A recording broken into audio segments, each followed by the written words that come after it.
Spate's the Great Reactor here. And we are about to get into this video. Video recap. So the last time we made a video, of course, was on Sunday? I think it was Sunday. But yeah.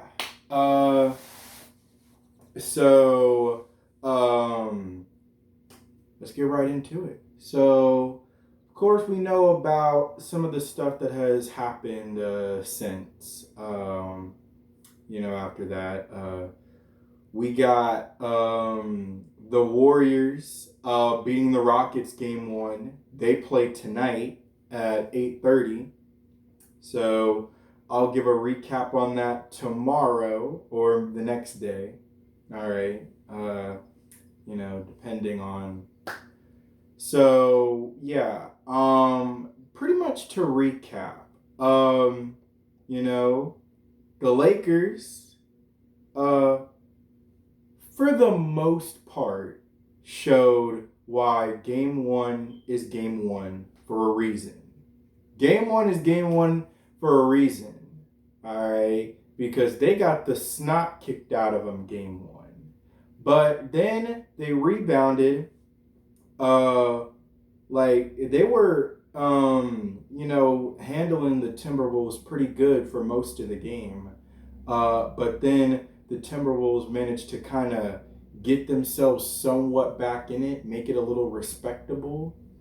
And in the end, of course, they won 94-85. So I did go into that game thinking, look, I don't care how they beat them. I don't care how much they beat them by. Just win. I don't care how you win. Just win. So, yeah. They won the game. They handled business. Yes, they were 20-balling them, and it wound up ending as a 9-point game. But nonetheless, they still, won by a pretty decisive margin, somewhat. So they handled business, and this series has all the recipes of potentially being a Game 7, which doesn't work for me because in my pick'em bracket, I have the Lakers in 6. So unless they can win 4 of these next 5 games, including last night's game,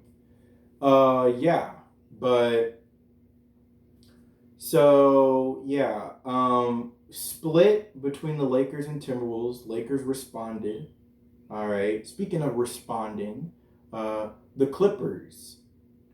My God, these Nuggets-Clippers games have been epic. Are they not? These games have been epic, man. Unfortunately, I never got a chance to watch it. I never got a chance to watch it live. But Kawhi went off. Jokic and Murray did okay. They combined for nearly 50 points. They did fine. But that's the problem. They just did fine. In order for them to win this series, they're going to have to go nuclear in this series against a tough opponent like the Clippers. All right? They have to go nuclear. All right? If they don't go nuclear, the Nuggets are going to be in trouble because they can't stop them defensively. Even though I will say that, these 2 games, they've actually handled the Clippers pretty well. But that's also the fact that the Clippers don't have great of offense themselves to the Nuggets defense. Yes, they did finish as the top offense down the stretch at the end of the regular season, but I can only go off of what I see. And overall for the year, they've been a pretty average to below average offense. And the Nuggets have had a below average defense. So at the end of the day, but give credit, the Nuggets have, actually held up pretty strong defensively these first couple of games, especially um, the other night. Yeah, absolutely. They did well. Monday night, um, they held them to 105 points. Unfortunately, 105 points was good enough for the Clippers to win.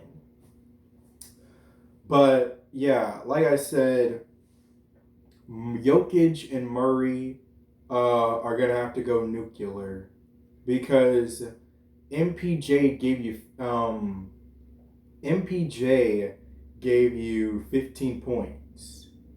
He also gave you 15 rebounds, but still, all right, like you see, it's stuff like this that is the reason why the Nuggets not having a rotation this time around is going to hurt them in this postseason because they need to depend on Jamal Murray and Nikola Jokic to go nuclear. All right, they have to. They have no choice. But nonetheless, yeah, Kawhi, for the most part, because James Harden didn't even go too crazy. It was literally just like Kawhi Leonard, bro. The dude scored damn near 40. But yeah, so Clippers respond as well, game 2. I do want to discuss about the Rockets game. Because I'm not gonna lie, it was literally a three man show out there for us. You had Curry and Butler who combined for 56 points, and then you had B Pod who gave you 16. So it was really those 3 guys because nobody else, for the most part, were really doing much of anything. Now, I did hear that Steve Kerr is going to continue on with the 2 big lineup for this series to match up against the Rockets' 2 big lineup. So I'm very intrigued and interested in how that's going to go because now this means that Quinn Post, he's going to get some minutes and he's going to get some opportunities to go out there and prove his worth as a rookie in these playoffs. The dude went from a G League player to a 2-way contract player to now an official full contract player, who's now officially on the roster. Now, lately, he's been a little disappointing, but I have faith in the Rook that he can carry his weight and, this 2 big lineup can, pay dividends for us. But yeah, so we played amazing defense. Like, after the first quarter, which I still felt like we did really good, somehow we were even better the last 3 quarters defending the Rockets. It was just clamps. Now, they did try to forge a comeback there, like late in the 3rd and early in the 4th. But at the end of the day, we just kept on responding, to, get a little bit of separation, and yeah, then we just basically kicked it into 5th gear there in the last like minute or 2 of the game and wound up winning by 10. Like I said, congrats to Curry, Butler, and Pajemski because those were the guys who proved very important for us, especially on the scoring end. Defensively, we already know about Draymond, Jimmy Butler, of course, B-Pod, all those guys, doing their part defensively, you know. Now, Draymond did get, oh, wait, no. That was the other game. But, yeah, I was going to talk about him getting posterized, but no, that was the other game. Anyway, yeah, so got game one. Game one is in the books, and it's pretty much what it is with that. The Bucks Pacers game two last night.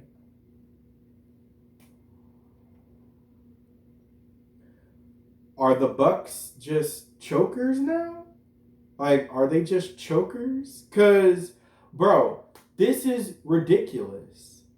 Okay, like early on, or maybe Giannis getting in officially, like somewhat getting into his prime. You looked like you were building something. In 2019 and 2020, you made it to the Eastern Conference Finals. Didn't finish. They kept on getting bounced out, whether it was by Kawhi and the Raptors or but Jimmy Butler and the Heat. But nonetheless, yeah. But it's like, okay. And then they finally got over the hump and won a title, won a chip in 2021. Unfortunately, they have struggled to get back to that level and prove that 2021 was not just a fluke. Now, for the Raptors, there's nothing they can do to defend that 2019 was not a fluke for them. So to all my Raptors fans, yeah. I'm sorry, y'all can't do anything to try to defend that 2019 was not a fluke. So,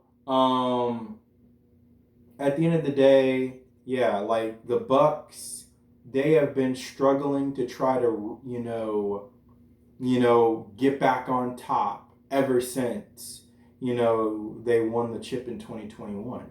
Because in 2022, you got bounced out in the second round. All right, you got bounced out in the second round by the Celtics.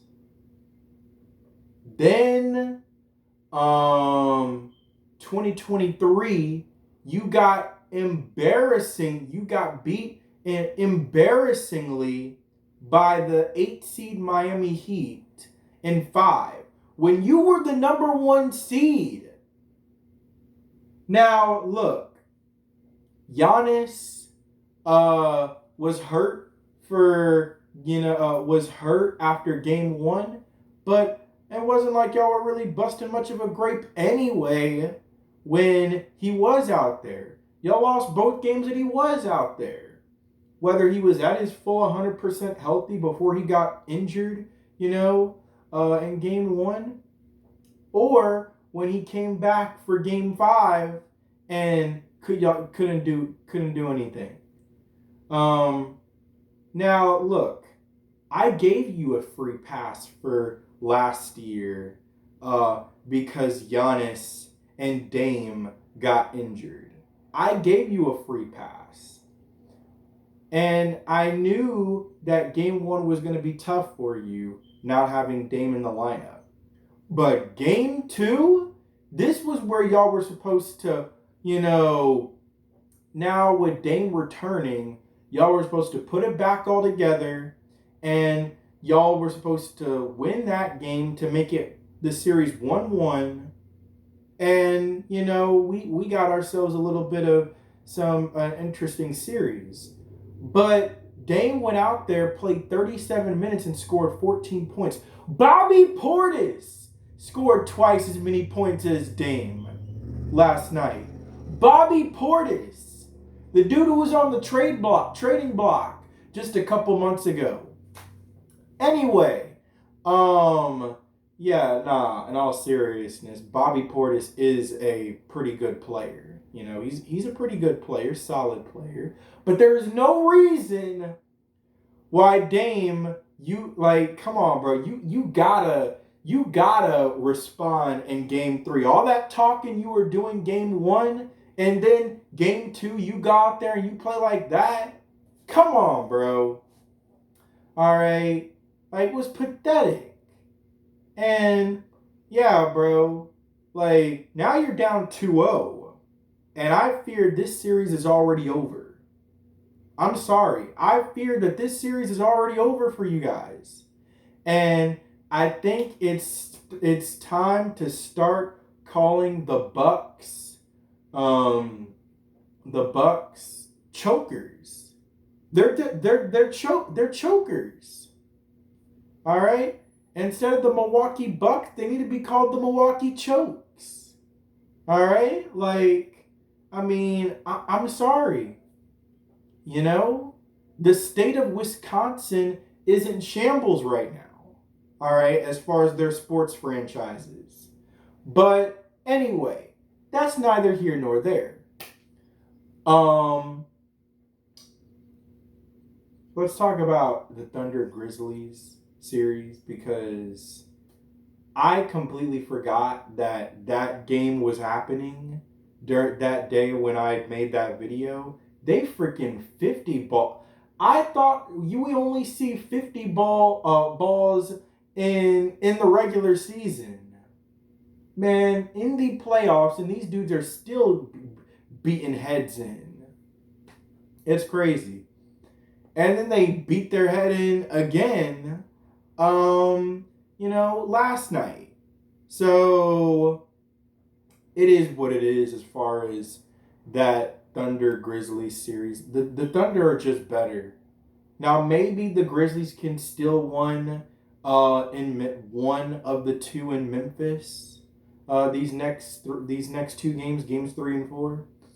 But at the end of the day, like I said, Thunder in 6 because I thought the Grizzlies could make this an interesting series. But look, I'm gonna tell you, bro. Thunder in 5. Thunder in 5. All right. Unless the Grizzlies can win game 3, which I don't know when that will be, tomorrow or the next night. And then Thunder take game 4. The Memphis has to somehow, some way win in OKC game 5. And then, okay, we can still have Thunder in 6. But right now, it's looking like Thunder in 5. OKC, KFC, UFC, Thunder in 5. That's my take on all that. Pretty much, yeah. And then the Celtics Magic, well, they play game 2 tonight. But that went about as I expected. I'm expecting this whole series to pretty much be exactly like that. It's going to be it's going to be some low scoring affairs, and that's pretty much what I'm expecting. Both these teams can play top notch defense. I just think the Celtics have a little bit more to bring to the table offensively. But I can still see the Magic making this a 6-game series. I do. I really do.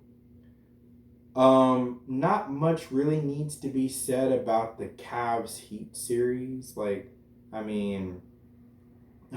Cavs are, just better, honestly, the 1 and the 8 seed matchups are going pretty much exactly the way we thought. They're going exactly as planned. And then you got the Knicks Pistons, which congratulations to the Pistons for winning game 2. Yeah, this is going to be a heavyweight fight. This is going to be a heavyweight fight, ladies and gentlemen. It is. So we'll see who responds. We'll see who is going to then, turn this, series in their favor. Are the Pistons going to win again game 3? Or will the Knicks respond right back and win game 3? But yeah, I really do think that this is going to be a very exciting and very intriguing series between the Knicks and Pistons. Overall, I think these playoffs as a whole is pretty exciting, and I'm very excited and interested to see how it all unfolds from here on in the first round all the way to the end. But yeah, that's pretty much all I gotta say for my analysis on what has happened, throughout, the playoffs right now in the series. And yeah, it's pretty much what I gotta say. Of course, as always, leave a like and subscribe if you're new. If you're not new to the channel and you are familiar, then just leave a like and comment down, your thoughts. And with that being said, this has been Bates, the Great Reactor, and that is it.